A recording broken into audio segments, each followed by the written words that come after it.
A little bit of a confession time.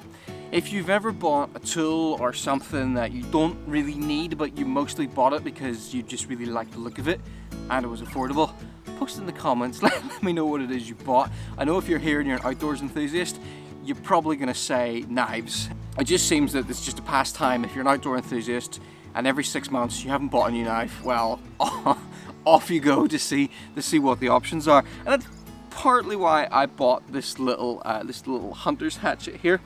I just really liked the look of it. It's made by Bison. It's a forge in Germany that's been going since 1879. So you'd like to think they'd figured out what they're doing by now. It's not a brand I'd ever heard of. I'd heard more of, I'm going to pronounce this wrong, Gransfors Bucks, the Swedish, I think they're Swedish brand. That seems to be the most popular brand in sort of among outdoor enthusiast circles. You're not a professional unless you own a Swedish axe. Seems to be the case. But I was made aware of these by a friend called Rob, who runs sort of an outdoors bushcraft survival business called Falcon Outdoors, who is now going to be the official UK ambassador for Bison axes. He told me about them, said they're really good, and asked me if I wanted one, sent me some photographs, and I said yes, because I just really liked how this was designed, and I knew I could probably get a really nice montage with it. It's got a nice hickory handle, which in the photographs I initially thought that looks quite thin. I'd preferred something that's a bit more like the Gransfors, where it's got more of a curve to it, but actually when you hold this, I actually find this just really nice to hold. When you first get it, there's this little metal laser cut bison attached to the cord on the bottom here. Word of advice, take it off. The first time I swung this, I left this on, so what happened was I went like this, and of course the metal bison swung around, smacked me in the hand, hurt quite a bit, so take that off before you use it.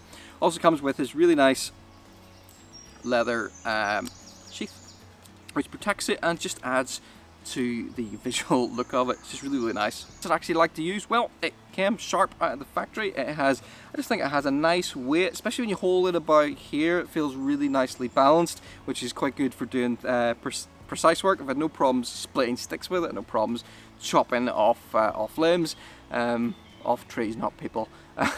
And then if I'm like trying to use it to carve a bit, I can get a nice grip on it like that. The head on it is really nice. It's a semi-bearded axe, I think, where it kind of comes down, like it kind of comes down on the bottom here quite a bit, and then it goes up on the top, which I just think visually has a really nice look. Now, what am I going to use this for?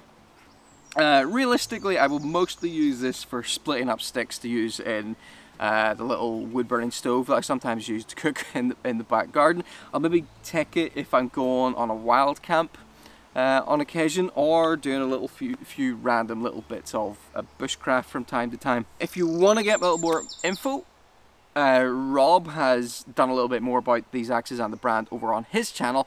I'm going to stick a little bit of his video in here, and if you want to watch the rest of it and get that full information, you can head over to his channel and watch it. Here's what Rob had to say. I've got a lot of axes. Like I said before, names like I mentioned, you got Gransfors, Wetterlins, Altine, Halterfors, Helga from Germany. Why Bison hasn't been picked up before now it baffles me, because it's an amazing little firm in Germany. Obviously, I'm probably a bit biased because of my heritage from the Black Forest and that, but I think German tools and craftsmanship speaks for itself. As far as I know, they've just becoming available now in the UK and Ireland. So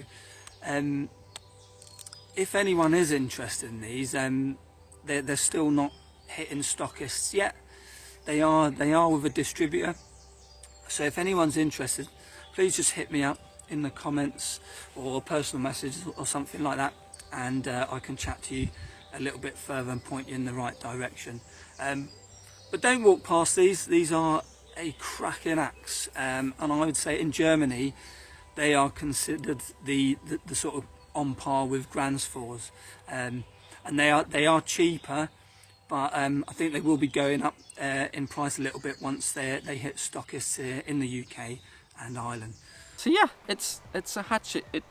It's nicely designed. It works. It chops stuff. What more do you want me to say? A little bit worried this might collapse. That's pretty much all I'm going to say about the hatchet.